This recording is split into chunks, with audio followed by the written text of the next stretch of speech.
জানিয়ে দিচ্ছি ডিসকভারি প্রধান শিরোনাম, সাথে আছি আমি নুরনাহার জলি। বর্তমানে কর্মরত অধ্যাপকদের মধ্য থেকে উপাচার্য নিয়োগের দাবিতে বিক্ষোভ করেছেন Chittagong veterinary and animal sciences বিশ্ববিদ্যালয়ের শিক্ষার্থীরা। পাশাপাশি এ পদে আওয়ামীপন্থী শিক্ষকদের নিয়োগ না দেওয়ারও দাবি জানান তারা। আজ শনিবার সকাল 10টা থেকে বিশ্ববিদ্যালয়ের মূল ফটক লাগোয়া জাকির হোসেন সড়ক অবরোধ করে এ কর্মসূচি পালিত হচ্ছে। শিক্ষার্থীরা কর্মসূচির নাম দিয়েছেন ব্লকেট।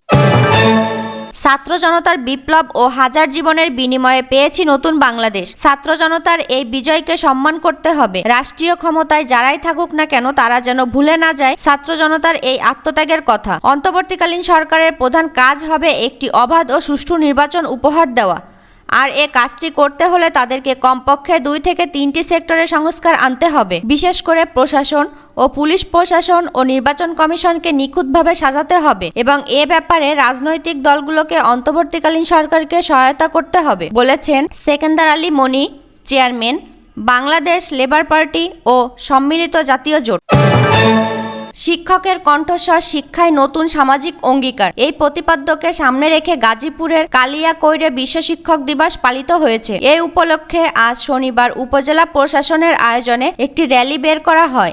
র্যালিটি উপজেলা চত্বর থেকে বের হয়ে ঢাকা টাঙ্গাইল মহাসড়কে প্রদক্ষিণ শেষে একই স্থানে এসে শেষ হয়। পরে উপজেলা সেমিনার কক্ষে আলোচনা সভা অনুষ্ঠিত হয়।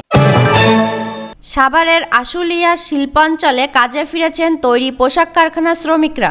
তবে আগের 5টি এবং নতুন করে 5টি সহ মোট 10টি পোশাক কারখানায় সাধারণ ছুটি ঘোষণা করা হয়েছে।